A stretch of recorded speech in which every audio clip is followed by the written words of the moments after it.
and welcome back into another episode of the Hoop Southbound Show. Today you just get David. I'm sorry. Maddie's on a trip right now. She's going to some college town somewhere like she normally does, and I don't know where she go.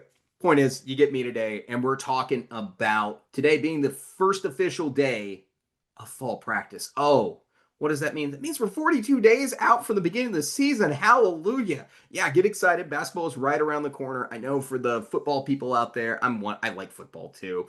But for the people who just love football and everything else, they're really ingrained in that right now.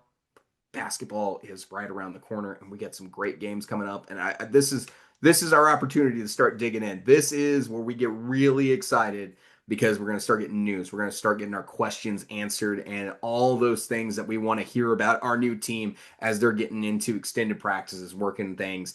And we're going to get a picture as we build forward to these exhibition games. And then, of course, after the exhibition games, season begins, man. But before we even get to talking about these teams, this graphic behind me had a different coach on it this morning than it does now. And that's because a coach in the SEC has decided that it is time to hang it up. And that is Auburn head coach Bruce Pearl.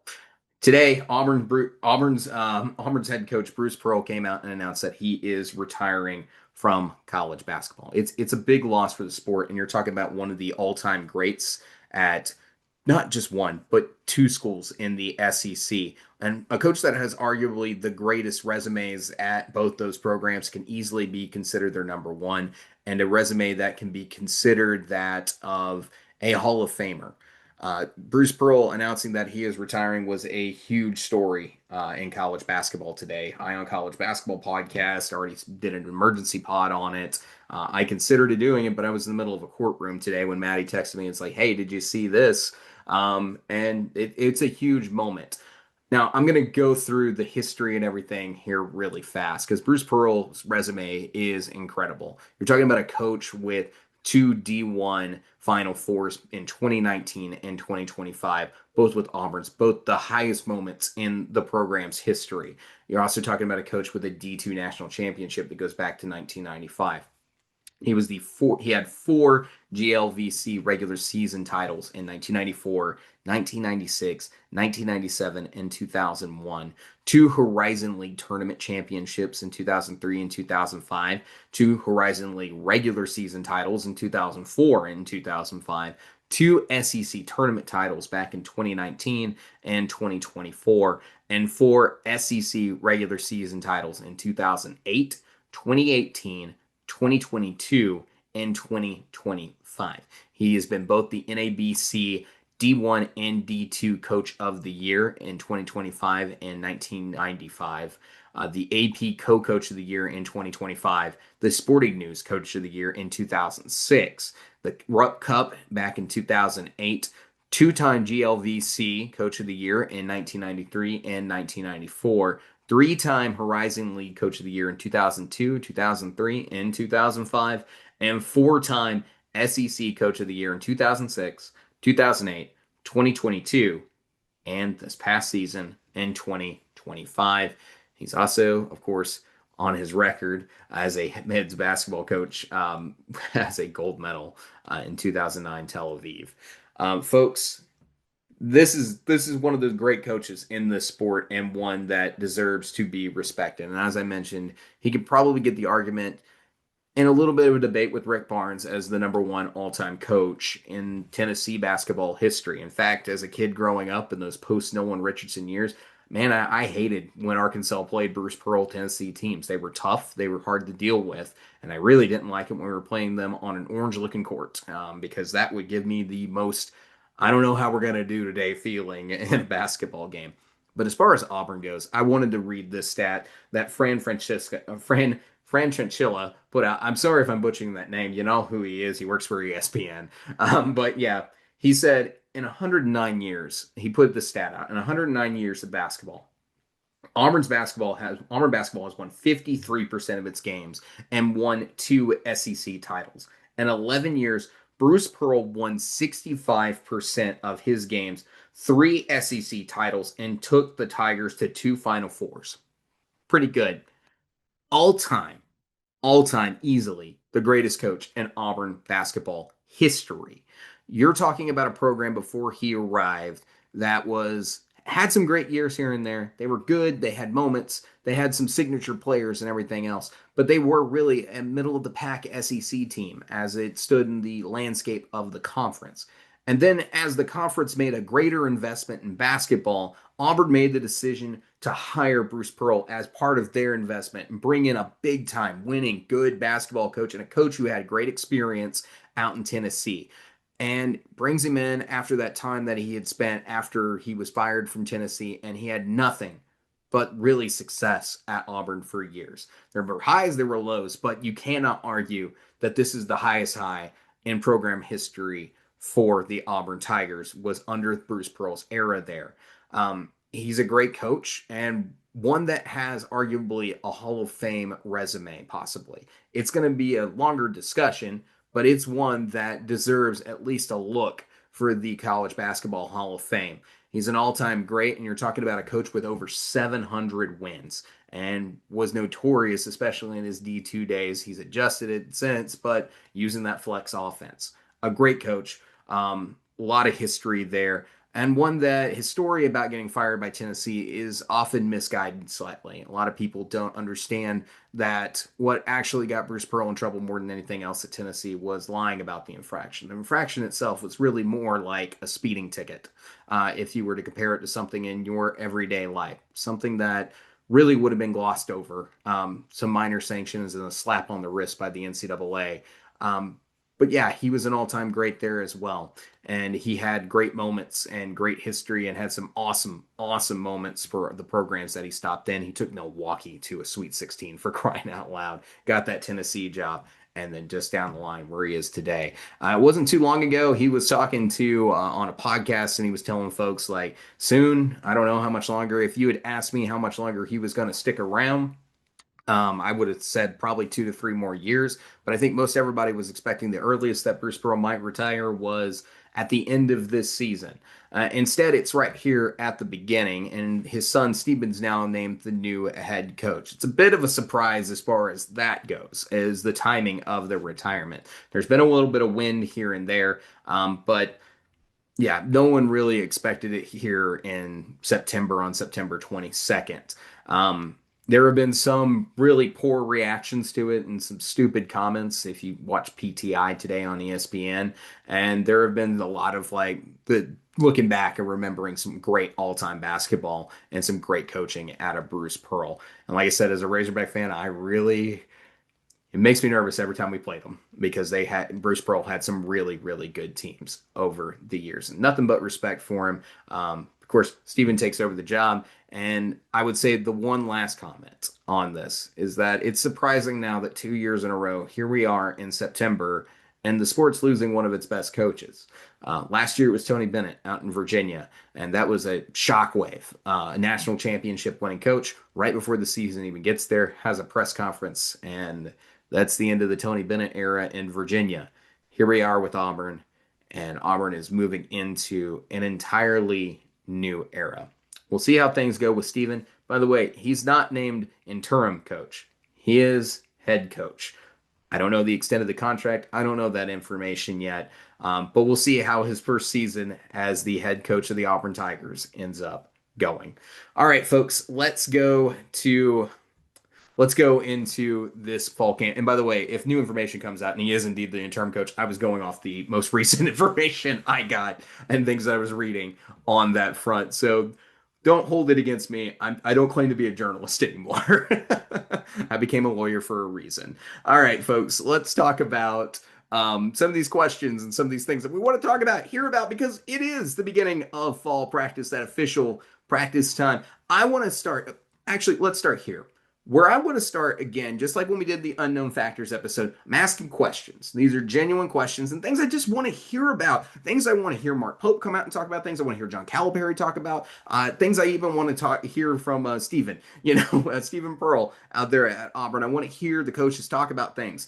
And as they have their press conferences, as we go through this period here where we get to know these teams, how practice is going, finding out information, and leading up to these exhibitions, I want to know. I want to know certain things overall. So I want to start this episode out. Let's talk about, drum roll please, the Kentucky Wildcats. And why not talk about the team that's getting just so much, gosh darn hype this offseason? And they're getting hype for a reason because they're super, super talented. But my first question is I kind of want to ask some questions about the front court. Look, this front court is good. It looks like a significant upgrade from what Kentucky had last season. You got more guys who really fit the Mark Pope system with that 3-point shooting and that one-on-one down low game that you're looking for. You got a lot of players with a lot of talents, and you look at the players that you brought in from both the portal and from your freshman recruiting. You're talking about Jaden Quaintance, number 10 player, Mohamed Diabate, number 62, and Reese Potter coming into this front court. And then you have to talk about the freshmen out there. You've got Malachi Marino, Braden Hawthorne, and Yelovit coming into this team from the international ranks, coming in number 37 composite overall. So you got a very talented front court for this Kentucky team overall. I'm wanting to know who stands out. I want to know who's having this game, and if we're seeing a bigger emphasis on the front court this season. That's a big thing to talk about here because you brought in a lot of players in this front court who can really come out and they can just flat out play basketball, man. I showed this graphic talking about Ole Miss in this question for them, and I've got it built for the Ole Miss season preview when we get to that. But you can kind of see the difference in the increase of production that's coming out of the front court this season. And you can see that there is a slight decrease from the backcourt. Now, we're going to talk about the backcourt a little bit more and ask that question as well. But I do want to know if Mark Pope is drawing up something this season that he plans on using more of an emphasis in his front court. He's made a couple of comments. He's talked about some things. I'm curious about how it's going to be used overall because you just don't bring in this much talent and not use it. So that's kind of my question here is exactly what we're seeing. Additionally, Jaden Quaintance, he grew 2 inches is the word on the street right now, and he gained 40 pounds this summer. So he's bigger, stronger, more athletic, and we're still trying to find out exactly where he is in his workload because you got reports that he can't do non-contact injury, and then you got reports that he can do contact injury, and then you got reports coming in from this, and they're like a compiling mess for a person who was, not listening to KSR every day, and was trying to read other teams and follow their information. It became a hodgepodge mess for folks like me who don't live in Lexington, Kentucky. So when I was kind of looking over this, I said, okay, what's the last thing Mark Pope said about this overall? And this is what he said on Field of 68 when they came in last week and they had that stop in on practice during that 8-hour-a-week practice phase. And this is what Mark Pope had to say. He's like in the 5.5-month stage right now. I do know that we're going to proceed with the utmost caution. He's actually passing benchmarks faster than we humanly thought he possibly could. With that said, we're still going to be smart because he's got an incredible future in this game. And he's so physical and strong and explosive that he could probably trick us. Pope continued, so we're going to be really cautious. We have a whole map laid out. We're going to see how it goes. I'd love to see him on the court in full speed tomorrow. It's probably not going to happen. So exactly where he is and the timetable is still a bit of a mystery, but we'll find out. Hopefully he's on the court sooner rather than later. Would definitely love to see him at some point during the non-conference.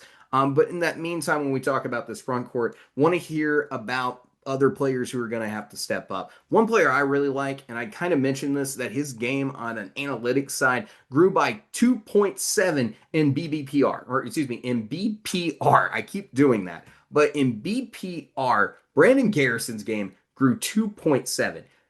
The average D1 player has something under 2.5. So he grew more than one player from his time from Oklahoma State to at the end of last season for Kentucky. What's the next evolution in his game? Because I really think if you break down the numbers and you look at this at just like a purely stats, analytics, efficiency style kind of question here, Kentucky has probably the best backup big man in the conference. And that's because I think if you put Brandon Garrison on a team that had a weaker front court, and he would definitely start in everything else, like say you go put him on, I don't know, LSU might not be the perfect example, but somewhere like that where you don't have as much depth in your back or in your front court, Brandon Garrison easily could be a top 7, 8 big man in the SEC. So I want to hear about his next evolution in his game, how much he's growing, and the impact that he's going to make for this team. Because I'm telling you, he's going to see minutes. He is an underrated player as far as the conversation kind of goes around him, and maybe a player that maybe instead of underrated, if you don't like that phrasing, I would say a player that gets lost in the narrative with everything else and everyone else that's around him, especially if you're outside Lexington, Kentucky. This is a player that definitely a lot of people need to be paying attention to. Brandon Garrison's great. I want to hear about how he's doing throughout the course of this fall camp. Now, the next question I really have, I said we would get to the backcourt. Let's get to the backcourt. When you look at Kentucky and the backcourt, I don't think there's an objective question that this team, from a pure number standpoint, does not shoot as well as last year's team. Sure, you got Cam Williams, who comes in and shooting 41.2% from last season. But overall, when you look at this team, I remind you, the team Kentucky brought in from the transfer class last season, they were shooting over 40% as a collective whole based on their college numbers from the 2023-2024 season. That number dropped to 37.5%, which we said it would. We didn't anticipate them to come out and shoot 40%. We said if they did, that would be incredibly impressive. But that's still an elite shooting group at 37.5%. So you go into this season, and the collective shooting on college three-point percentage is 34.0%. That's quite a difference. That 3.5% might not sound like a ton, but that actually it lowers them outside the top 100, 150 teams in three-point shooting in college basketball, if that's where this team is going to end up shooting. So I want to know who's shooting well. I'm going to know the success of the three-point shot, if these players are going to raise these numbers and how good they're going to be. A player that you may have saw in that graphic out there, Jalen Lowe, shot 26.6% last season at Pitt. He's a player I fully expect to come out and shoot much better. And the reason I expect him to come out and shoot much better is because he had to be the guy at Pitt last season. He was kind of that Wade Taylor kind of shooter. He was throwing it up there. He had to be the guy who made the shot, and he took a lot of shots in the process. Now, I think that he can raise that and be like that Lamont Butler shooter who can definitely show us a 7% increase and be a lot better shooter. But I want to know that. I want to hear these things from Mark Pope and say, this guy's shooting it like crazy right now. And then we look down and it's like, oh, that's Denzel Aberdeen who shot 35% last season. And it sounds like he's going to go out there and shoot 38. That would be impressive. Trent Noah, it's like, oh, yeah, that's someone we're going to see a lot more volume for, and his shooting's gotten better. Maybe Trent Noah is going to be a 36% shooter. Take away, maybe he even steps it up. Now, that's not his game, but maybe he even takes another 2-3% better. I want to hear from Mark Pope who's shooting on this team, because I don't, like I said, it's kind of an objective fact that this team, not kind of, it is, but may not be as good of a three-point shooting team as last year. And that's going to make a difference for a team that shot 9.5 threes last season per game, or made 9.5 threes per game last season. We want to know that. We want to know how it's going to look and how successful they're going to be. Now, Kentucky fans, I know we talked about this last year, and it was a pushback back in the preseason. And I'm going to ask this question again. This year, how much improvement are we going to see on defense? It was a big problem last year, all the way from November to January. This team was outside the top 100 in defensive efficiency numbers. In fact, their overall efficiency numbers were at 1 point worse than the 2024 season for Kentucky, and that was not a good defense. In fact, it was the worst defense that Calipari has had in the KenPom era, and it got significantly better. I mean, significantly better from February to the end of the season. Kentucky jumped up quite a bit. They were looking good. They still finished outside the top 40, which is where you want to be. Now, the players they brought in, yeah, they got standout guys. JQ's a good defender. You got other players in here who are individually good defenders on this team that you brought in from the portal, freshman ranks, and everything else. But you're still bringing in, for some reason, and I don't mean to question it because I think they'll get better, and part of it is the team that you previously came from, but you're still bringing in players with negative DBPRs. That's a question. Why are you what are we going to see? How much are they going to grow? That's really what I'm asking here. Is I want to know how much defensive games are going to be improving for Kentucky, and just how much better can their defense be. Remember, in As far as Final Four teams go, teams that get out there and win a national championship, you're looking for top 40 defenses. In fact, there's only been a handful of teams who have made the Final Four without a top 40 defense. Can Kentucky get there this season? And that's what I want to hear from Pope. I want to hear about the improvements on the defensive end of the court and the emphasis and strides that this team has made to be defensively better this season. Because if they can, we're going to have a lot of fun talking about Kentucky basketball this year. That's all I got to say. And then just one other note here that we picked up came out of that Field of 68 stop they made in Lexington. Takeaway was really out there praising the depth of this Kentucky team in his interview. And I got to agree, this team is extraordinarily deep. I'm very curious to see on who's going to exactly be that number 5 guy for the Kentucky Wildcats this year. Who are that starting five is going to be, and what the bench rotation is going to look like.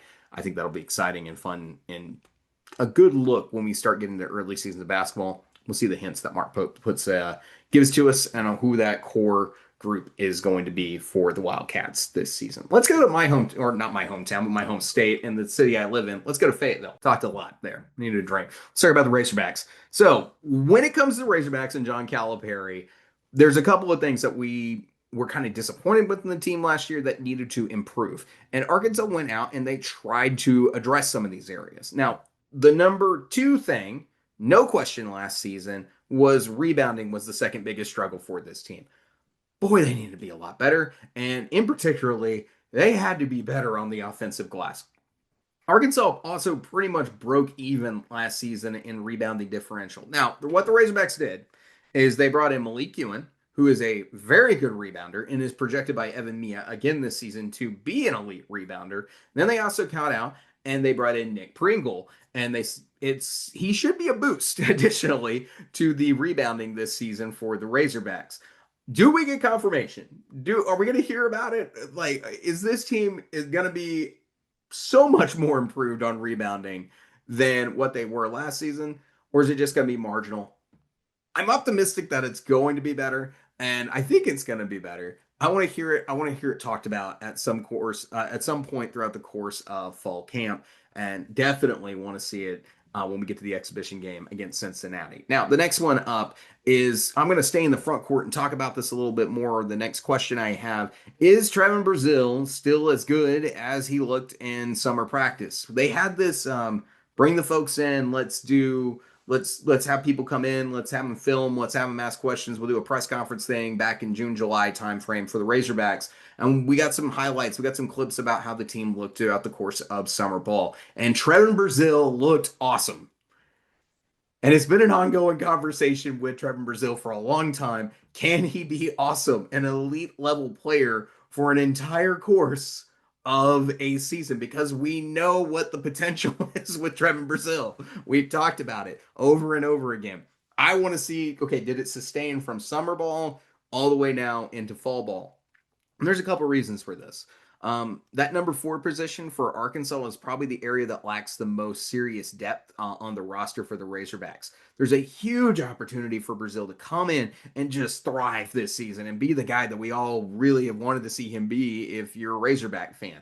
I want to know if we're seeing that reported growth, if that's been sustained, if it's carrying over, and do we see Brazile take that next big step that we've been begging for him to take? Does he come out and look like Trevin Brazile and Maui? Like, that's what we want to know.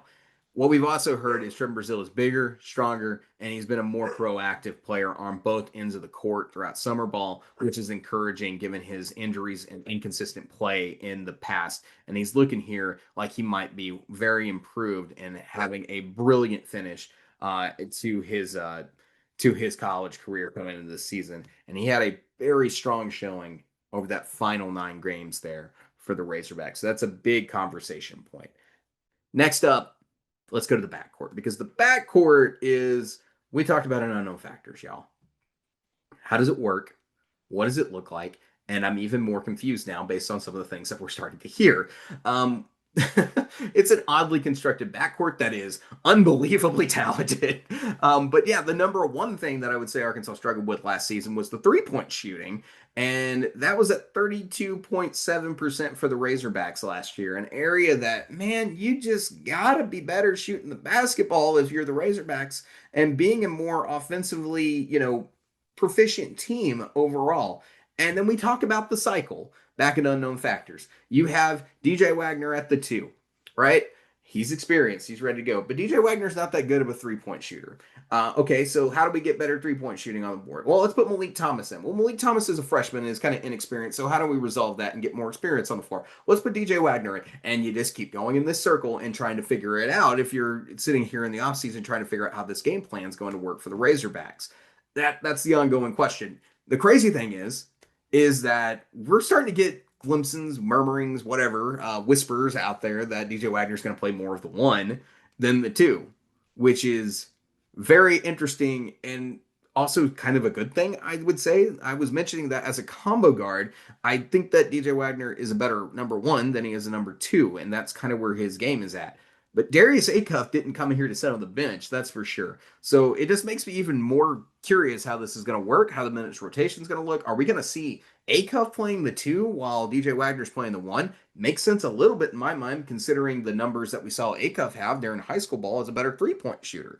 And then DJ Wagner is a pretty good point guard overall. So that's kind of the question here is how does the backcourt look? How does it function? And I want those questions answered. Additionally, I want to hear the players who we expect to get mixed in from that wing spot to be pulled in to have an impact in the front court or in the backcourt. And I'm talking Isaiah Sealy here, and I'm talking about Billy Richmond and their involvement in this backcourt and how much better it can be for the Razorbacks this year. I definitely think as an NBA future, Billy Richmond probably has a better future as a guard than as an NBA wing playing the number three spot, unless he's going to get Duthero big. That's kind of part of the question here. We've heard some improvements, and we've heard he's been in there working on the shooting. Look, I'm not asking for the kid to come out and shoot 36%, but we definitely like to see him shoot better than 12 overall for the Razorbacks this season. Super athletic and everything else, but he probably has a future as a number one. So I'm curious on how Cal is going to work that into the game plan going into the season and helping him with that NBA future that he has as far as talent goes. So we want to know how all these pieces just kind of come together and work for the Razorbacks this season because it is unbelievably talented.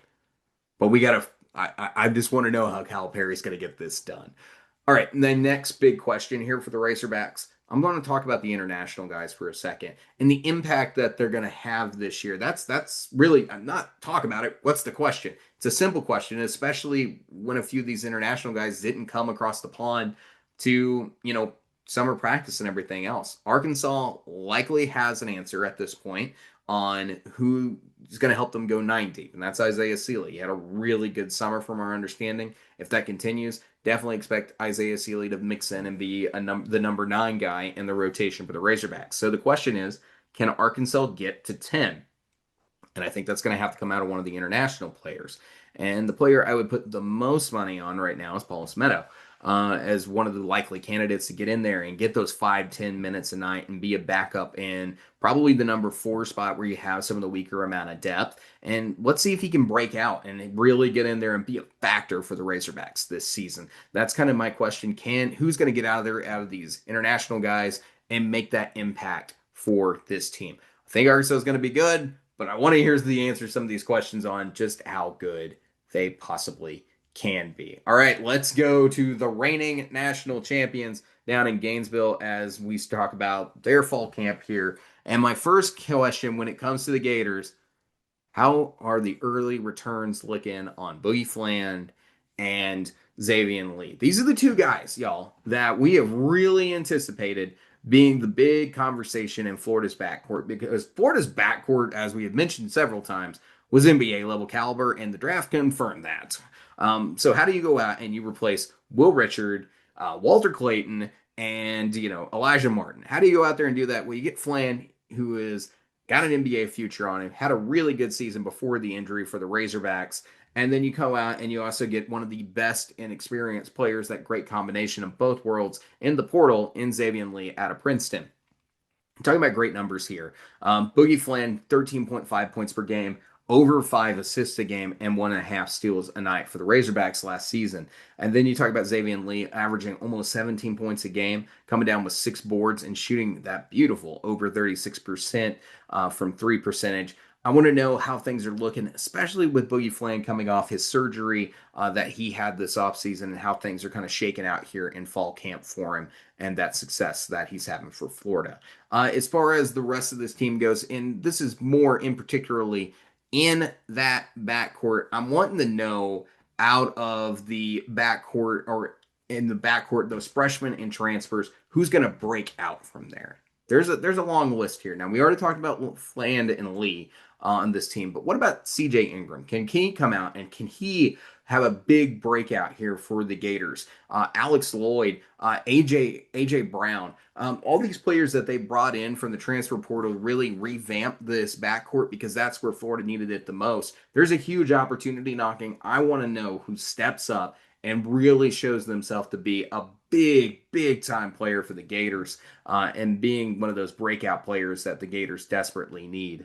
So for Florida, there was never really a question in what was happening in the front court because, man, are they talented in the front court and they return like everybody. But there's one player I am curious about right now, and that's Alex Condon. We saw him play, overseas ball and everything else. And last season, he averaged 10.6 points per game, 7.5 rebounds, and shot almost 33% from three last year while having 1.3 blocks, knocking down shots out there. Coming into his junior season, I want to know for Florida, is he playing like an SEC player of the year? Because I got a feeling that he's going to be up there. He's going to be in the conversation as one of the best players in the conference this year, especially when you kind of mentally go through who's going to be on that list. It's a big question.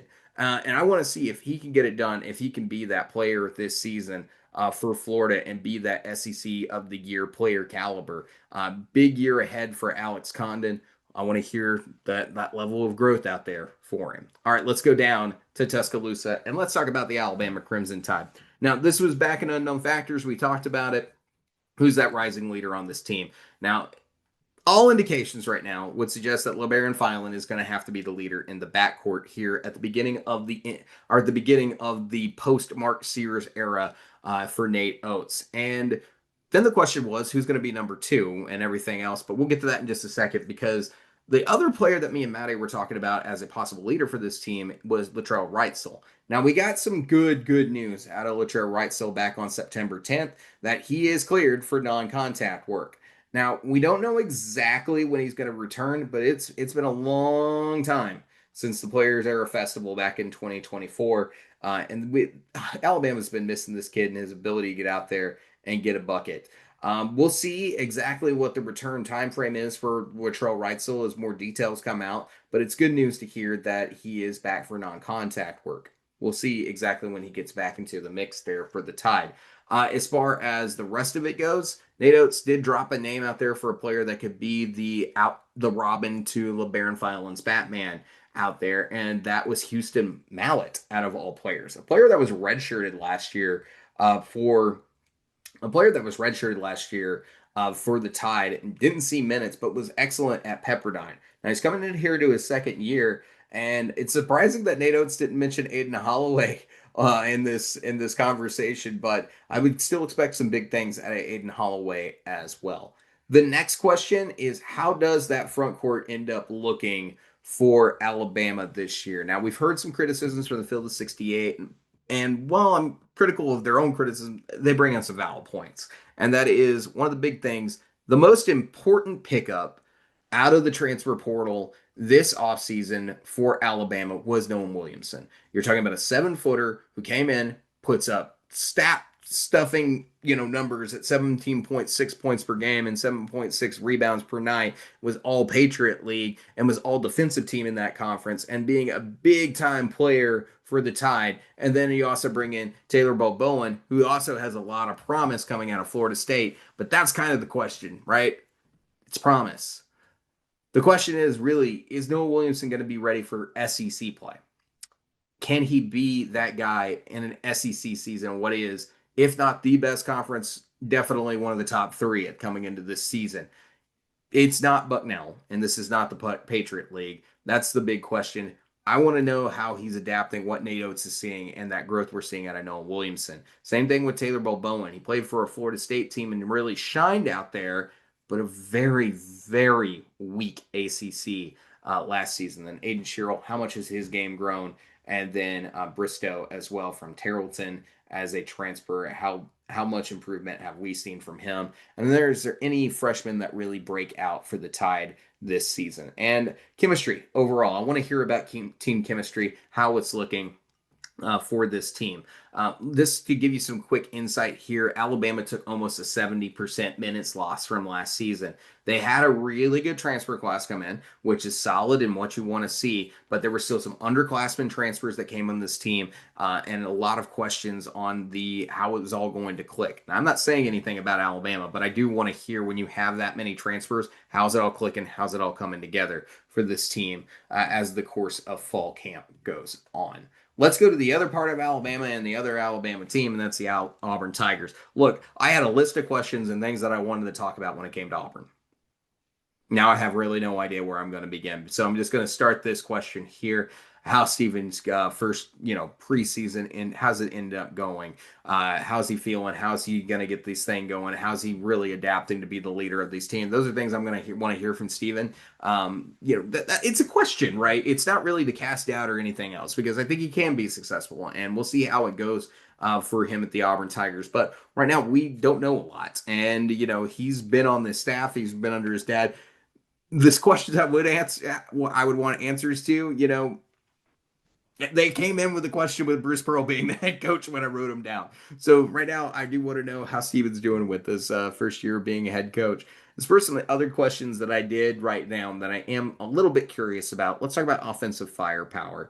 I don't think it's a missed on anyone that this team may be missing the offensive firepower that last year's team had. Last season, the team shot nearly 36% from three. This year, you're coming in with a team college three-point percentage that's a little bit lower at 34.1%. How much does that grow? Now, we know Tahad Pettiford should be really good, shooting 36.6% last season, and then Keyshawn Hall is someone that you count on to get a bucket out of the transfer portal and shoots at 35.4% from three. But then you get next down, and it's Kevin Overton, and then you're talking about the D1 and JUCO transfers for Auburn. So I'm wanting to hear about the offensive firepower for Auburn, how it's doing, how this team is growing, and are they going to be one of the better offensive teams in the SEC this season? Let's not forget, this was an elite offense last season. So where's it going to be at in this reload/rebuild phase here for the Tigers? And that comes into my next question. How do the D2 and JUCO players really look? Abdul Bashir came in last season averaging 27.2 points per game. He was awesome, shot 36.8% from three and had 4.2 assists per game. You also talk about Freeman, who had 19.3 points per game and shot 46% from three. This team had some stat sheet stuffing players come in from JUCO and the D2 level. Are they going to be there again this season? Or where's that breakout? I guess that's what I'm asking. Are they going to be able to put up numbers like that? Is it going to be a lot less, or is it going to be somewhere in between? How are they looking at the course of fall camp, and are they going to be SEC ready to go? It's the same question we were asking with some of these transfers earlier. That's what I want to hear. That's what I want to know. All right, let's go to Knoxville and let's talk about Tennessee. Now, Tennessee's in a position similar to Auburn. They had a lot of turnover. It's a new team. It's a new era here in Knoxville for Rick Barnes. But a couple of questions I really want to know about for Tennessee is Jacoby Gillespie coming in.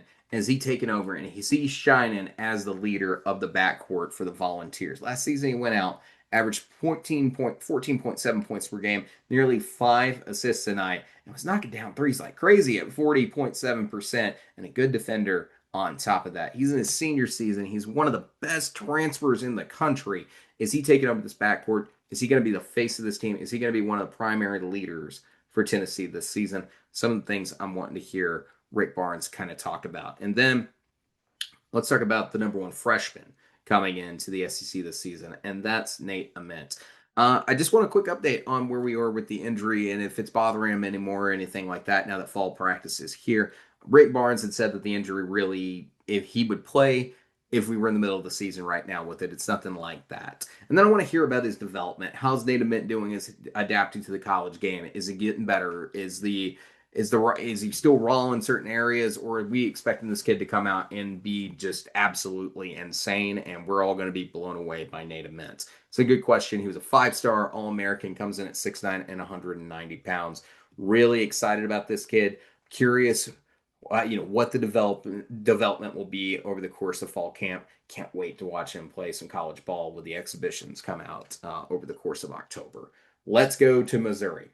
Now for Missouri, the big question is they lost a lot of the names that we really have gotten to know for them over the last season, and it's really going to be a question about how the sophomores come in and really shine this year. And the interesting thing is that Missouri had an awesome recruiting class from a year ago. Now we're going to be asking the question, can these guys be outright leaders on this team? Because that's what they're going to need. And it's been really this question of, okay, they have the retention, they have upperclassmen, do they have all the talent they need to be this team?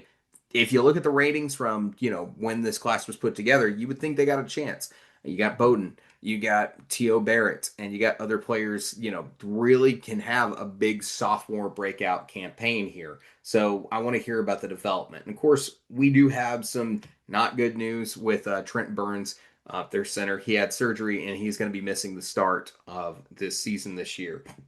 That news coming out on September 11th.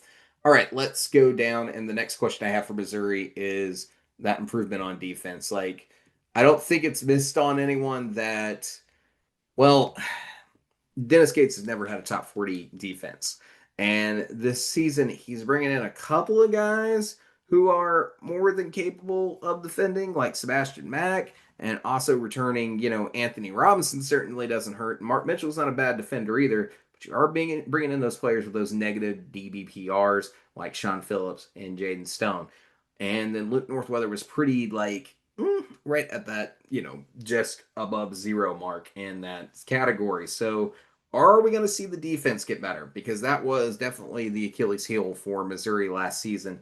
Something that they need to keep getting better on and something that needs to be focused on. How good can Missouri be on defense this year? Definitely want to hear about how the improvement on that front for Missouri. Speaking of improvement, Georgia's got a whole new front court kind of put together. Well, not really whole new, but Asa Newell's not there anymore. And it's really the time for Dylan James and Santos Sorrell to come out and shine. Last season, Sorrell had limited minutes, but he was very efficient at 62.6% from the field. He was a good defender at 1.5 blocks per game. Want to see how he fills in now that Asa Newell is not sitting in front of him on the depth chart. And then it's year 3 now for Dylan James. This is a big moment in his career and exactly who he can be.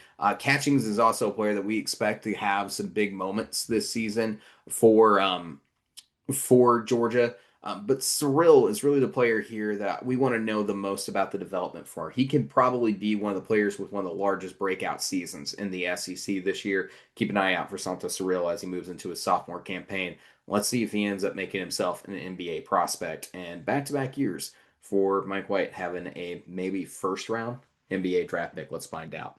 Let's go to LSU. Now, we asked this question back in Unknown Factors, and I contend that that is still the question.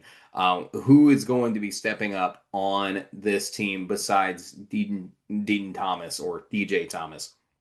Like I said, we noted a few names there. Markel Sutton, Rashad King. They brought in a lot of mid-major players who just have the ability to go out and score. But are they going to be that guy for LSU? And like I said, is there a depth level to LSU this season? How far deep can they get in this roster and players that you would absolutely trust every night to be putting out there in a 5 rotation? Let's see how deep and how strong LSU can get this season. All right, let's go to Ole Miss. Now, Ole Miss, we kind of noted it. It's a little bit different in the backcourt this season, where that was the last 2 years where they were primarily the most dominant. We're seeing a big drop in the offensive production as far as previous numbers go. In fact, almost 20 points in overall average scoring. Now, you got some players who can play. AJ Store's good. Corn Johnson.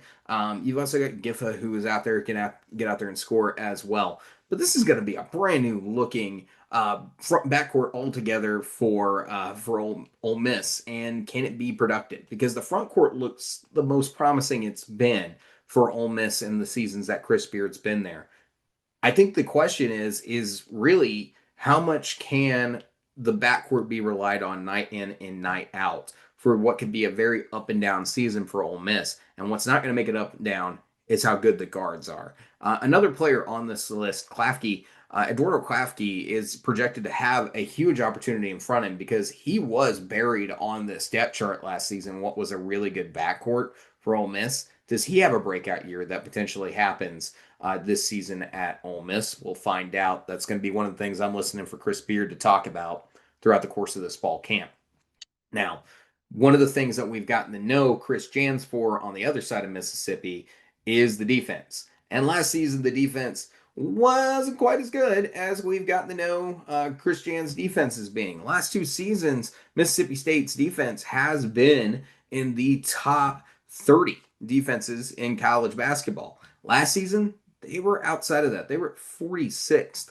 First time that they didn't post a top 40 defense while Chris Jans has been there. So this year, the question really does kind of stick out. Can they be that again? What's the improvements that are going to be made there in Starkville on the defensive end of the ball? Do you have the players out there that are going to get you back there while maintaining a high level of offensive efficiency? Big curious question. It was just a bit of a drop off, but I think if Mississippi State's defense can be as good as it's been in the past, they can still be a very, very good basketball team this season. We'll have to see who else steps up on this team for Mississippi State.